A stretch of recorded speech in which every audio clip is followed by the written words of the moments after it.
UP सरकार के 3 मंत्री घटनास्थल पर कैंप कर रहे हैं और राहत बचाव कार्यों की समीक्षा कर रहे हैं। पीड़ित परिवारों को किस तरीके से मदद दी जाए, इसको इंश्योर करने के लिए इन तीनों की मौजूदगी यहां पर जो है बनी हुई है। यूपी के हाथरस में मंगलवार को बड़ा हादसा हो गया। सिकंदरा राव थाना क्षेत्र के गांव फुलरई में आयोजित भोले बाबा के सत्संग में अचानक भगदड़ मच गई, जिसमें महिलाओं और बच्चों समेत 100 से ज्यादा लोगों की मौत हो गई। साथ ही कई लोग घायल हो गए। खबरों की माने तो सत्संग में भारी संख्या में लोगों की मौजूदगी थी। वहीं भोले बाबा के दर्शन के लिए लोग एक दूसरे से धक्का मुक्की करने लगे, जिससे भगदड़ मच गई।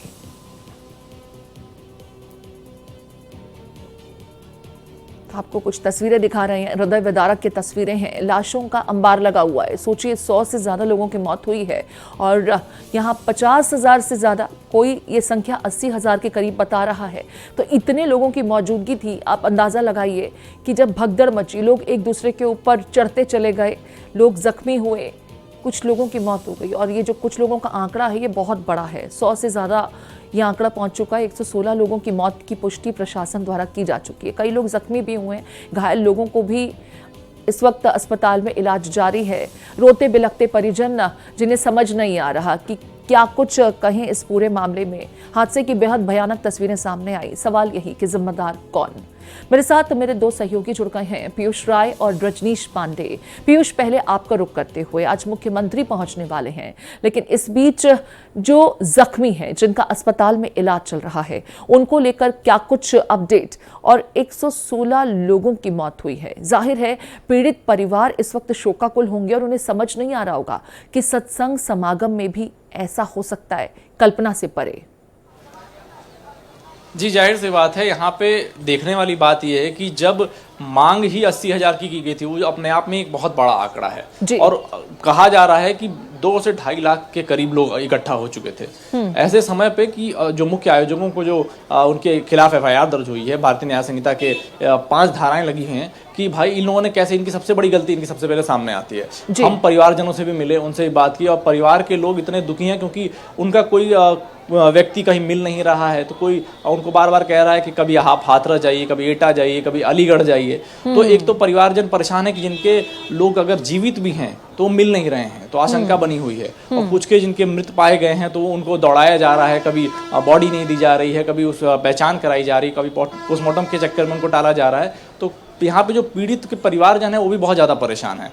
तो जिनका इलाज चल रहा है वो तो इलाज चल रहा है, उनको कहें कि इनकी इलाज करा के उनको फ्री करके उनको फिर अगले दिन उनके जिला पे छोड़ दिया जा रहा है। और लेकिन जिनकी जान चली गई, जिनके जो मृतक हैं, वो ज़्यादा परेशान है। अभी आप देख सकती हैं कि यहाँ पे सुरक्षा व्यवस्था बहुत चाक चौबंद कर दी गई है। मुख्यमंत्री यहाँ 11 साढ़े 11 के बीच में आएंगे। यहाँ पे इलाज भी चल रहा है और यहीं पे पोस्टमार्टम भी हो रहा है। यहाँ पे सारी प्रक्रिया हो रही है, जिसका निरीक्षण करने मुख्यमंत्री खुद यहाँ आएंगे। और आप देख सकते हैं सुबह से लेके यहाँ पे सारी व्यवस्था की गई है। जी ठीक है पीयूष, जैसा कि आपने कहा कि यहाँ पर अभी पुलिस प्रशासन का अमला बड़ी तादाद में मौजूद है। सवाल ये कि अगर 80,000 लोगों को लेकर के पहले रिक्वेस्ट दी गई थी और उसके बाद में जो संख्या आप बता रहे हैं कि तकरीबन 2.5 लाख लोगों की मौजूदगी यहाँ थी, ऐसे में प्रशासन ने क्या समय रहते इस बात का अंदाजा नहीं लगाया कि इतनी बड़ी संख्या यहाँ पर लोगों की है, तो एंट्री और एग्जिट बिल्कुल क्लियर होने चाहिए और प्रॉपर तरीके से लोगों की रवानगी हो सके, इसके इंतजामात हैं या नहीं है? पुलिस प्रशासन किसी घटना के बाद ही क्यों जागता है? पहले से क्यों नहीं इस बाबत सुध ली गई थी?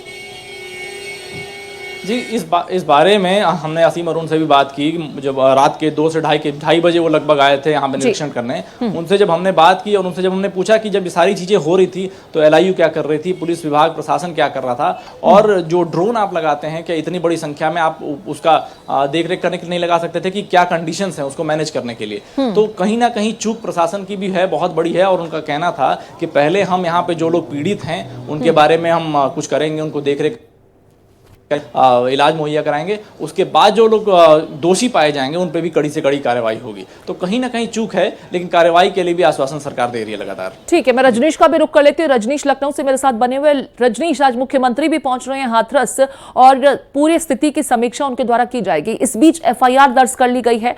मुख्य आरोपी मुख्य सेवादार को बनाया गया है। सवाल यह है कि भोले बाबा कहां है?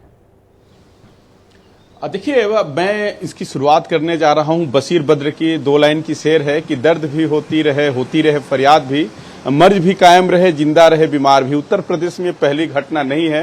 आप प्रीति, चूंकि आप ग्राउंड जीरो की रिपोर्टिंग भी करती रही हैं, आपको याद होगा कि लखनऊ से महज 60 किलोमीटर दूर एक घटना हुआ था प्रतापगढ़ में। एक प्रेम मंदिर था राम कृपालू जी महाराज का, जहां पे 60 लोगों की मौत हुई थी। बसपा की सरकार थी, उसके बाद सरकार ने बड़ा बड़ा ऐलान किया था। उसके बाद कुंभ में 2013 में घटना हुई थी, जिसमें 40 लोगों की यही मिस मैनेजमेंट के वजह से लोगों की मौत हुई थी रेलवे स्टेशन पे। हमेशा से होता रहा है, ये पहली मर्तबा नहीं है। आगे होगा कि नहीं होगा इस बात की कोई सरकार गारंटी नहीं ले सकती है, क्योंकि सरकार का हमेशा से रहता है कि 2 दिन 4 दिन बाद ये सब मामले लोग भूल जाएंगे। हालांकि योगी आदित्यनाथ का जो दौरा है, आज दौरा होने जा रहा है, लेकिन हमारे अभी सीएम ऑफिस के एक अधिकारी से बात हुई, उन्होंने कहा कि मौसम ठीक रहा तो, जिस तरीके से लखनऊ का मैं हाल बता दूं, लखनऊ का मौसम बारिश हो रहा है, तो मौसम ठीक रहा तो योगी आदित्यनाथ जरूर जाएंगे। अगर आप मौसम खराब भी रहा तो सरकार की कोशिश है कि वो स्टेट प्लेन से आगरा जाएंगे और आगरा से बाई चापर या बाई रोड का इस्तेमाल कर सकते हैं। दूसरा है कि जिस तरीके से रात भर मैराथन मीटिंग 5KD पे चली, मुख्यमंत्री खुद मीडिया को ब्रीफ किए, उन्होंने कहा कि जो भी दोषी होगा वो बख्शा नहीं जाएगा। लेकिन उत्तर प्रदेश की सरकार से लोग सवाल भी पूछ रहे हैं कि आखिर गलती किसकी थी? क्या छोटे छोटे जो पियादे हैं उनको पनिश किया जाएगा? ये जो जिम्मेदार लोग हैं, क्योंकि छोटा सा भी अगर उत्तर प्रदेश में आप कोई धार्मिक कार्यक्रम का आयोजन कराने जाती हैं तो आपको राजस्व विभाग में एक आवेदन देना होता है, थाने पर आवेदन देना होता है। अगर इतनी बड़ी भीड़ है, लेकिन एक एक्सक्लूसिव जानकारी मैं प्रीति देना चाह रहा हूं कि एलआईयू की जो रिपोर्ट आई थी, एलआईयू के जो अधिकारी थे उन्होंने जो रिपोर्ट प्रेषित किया था, उसमें बताया गया था कि 80,000 से अधिक लोगों की भीड़ होगी, जो अब तक घेरे में आ रहा। तो जाहिर तौर पर अगर एलआईयू की ऐसी रिपोर्ट थी तो जिला प्रशासन क्यों नहीं मुस्तैद रहा?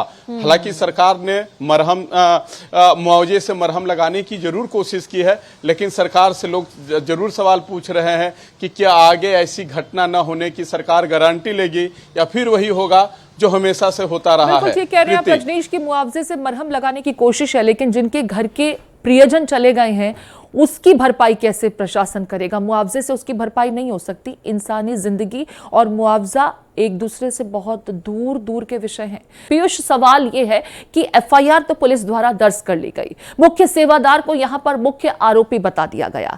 ये बाबा कहां है? स्वयंभू बाबा, जो खुद को भोले बाबा के नाम से विख्यात करके समागम करते नजर आते हैं, इधर उधर उनकी इतनी बड़ी फॉलोअर्स हैं कि सिर्फ उत्तर प्रदेश ही नहीं, राजस्थान, हरियाणा से भी उनके भक्त पहुंचते हैं इस समागम में, और कल भी पहुंचे हैं। सवाल ये कि बाबा भाग क्यों खड़े हुए? उन्हीं के समागम में लोग आए थे, इतना बड़ा हादसा हुआ और बाबा भाग खड़े हुए। जी, वही सोचने वाली बात है कि बाबा इस वक्त कहाँ है। बाबा की तलाश तो पुलिस भी कर रही है, लेकिन दिक्कत ये भी है कि उनके पीछे की जितनी बड़ी फैन फॉलोइंग होती है वो कहीं ना कहीं कुछ law and order situation create कर दो, इसलिए डायरेक्ट बाबा पे हाथ हो सकता है नहीं पड़ रहा होगा। अब दूसरी देखने वाली बात यह है कि बाबा कहीं ना कहीं छुप के बैठे हैं, उनकी जांच भी चल रही होगी, उनको खोजा भी जा रहा होगा और कभी ना कभी सामने भी आएंगे। अभी मामला वैसे ही गर्म है, तो हो सकता है कि जब तक रहेगा तब तक तो पकड़ा जाएगा या कुछ ना कुछ तो किया जाएगा। दूसरी बात यह है कि जो 80,000 वाली भीड़ वाली जो बात आ रही है, और एक थ्योरी दी जा रही है कि गर्मी और उमस के कारण लोग भागना चाह रहे थे। हमने जब पीड़ितों से बात की, जो बिस्तर पर लेटे हुए थे, जो मरीज थे, जिनकी हड्डी पसली टूटी है, इलाज चल रहा है, उन्होंने बोला कि बाबा जा रहे थे और हम उनसे मिलने, उनको पैर पकड़ने या उनको देखने के चक्कर में जब पूरी भीड़ एक साथ उमड़ी और चली गई, और कहा जा रहा था कि दरवाजे छोटे थे, लोग निकल नहीं पा रहे थे, उस अफरा तफरी में कई लोग उसका शिकार बन गए। तो कई ऐसे कारण हैं जिसकी जांच भी होनी चाहिए और पता चलना चाहिए कि भाई वो जो व्यवस्था थी और जो जिन आयोजकों के ऊपर जो एफआईआर दर्ज हुई है, सबसे पहले तो इनको पकड़ना ही चाहिए और बाबा को भी पकड़ना चाहिए। बाबा भी फरार चल रहे हैं। इंश्योर ठीक तरीके से नहीं किया गया। अक्सर जब 300-400 लोगों की ही कहीं मौजूदगी हो जाती है तो भी ये इंश्योर किया जाता है कि क्या लोगों की एग्जिट के लिए और इमरजेंसी एग्जिट की भी अगर जरूरत पड़े तो इंतजामात हैं या नहीं है।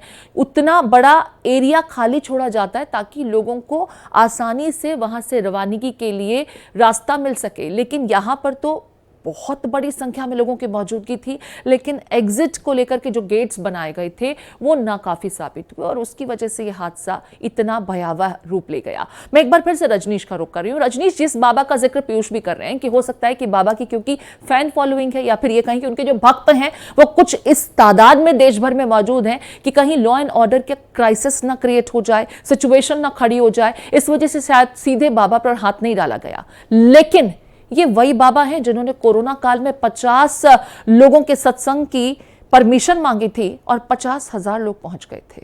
प्रशासन तब भी सोता रह गया। अगर तभी कार्रवाई कर ली गई होती तो शायद आज ये मंजर देखने को ना मिलता।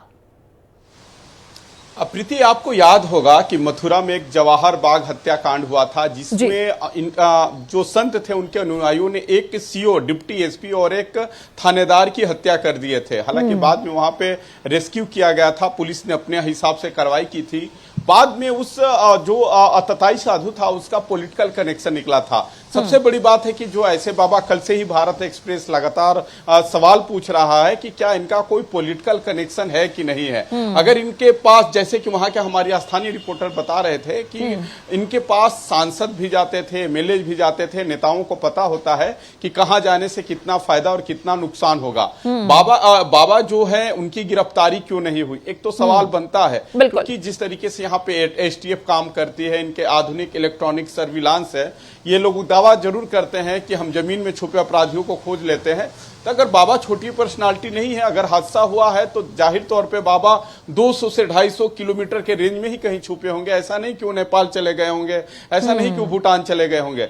लेकिन रीजन क्या है, लेकिन थोड़ा सा प्रीति इंतजार कर लेते हैं। अब चूंकि कल मुख्यमंत्री योगी आदित्यनाथ अधिकारियों को एक डेडलाइन जारी किए थे, जिसमें उन्होंने कहा था कि 24 घंटा के अंदर आप लोग सरकार को रिपोर्ट प्रेषित करेंगे।